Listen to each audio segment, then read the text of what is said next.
Hello, everyone. This is section 3, lesson 3, step of sanctification, obedience.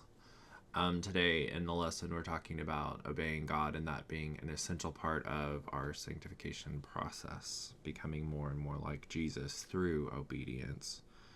And the verse was the one where Jesus learned special and active obedience through what he suffered.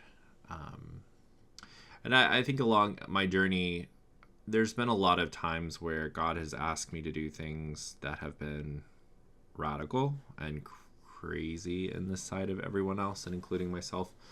But I had determined when God told me that, when he rescued me and told me that I was going to listen and obey, I determined in my heart that I was going to listen to him and do whatever he told me to do.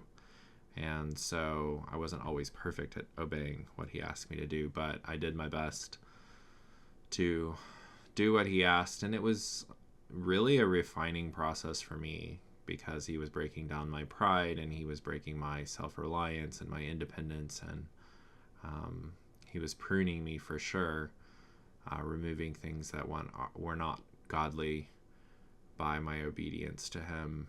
And I'm grateful for that. I'm grateful for the faith and the obedience, the ability to obey him that he's given me. I think that's another thing we really need to ask God, to give us the ability to obey him and the will to obey him, and the understanding that obeying him is extremely vital and important.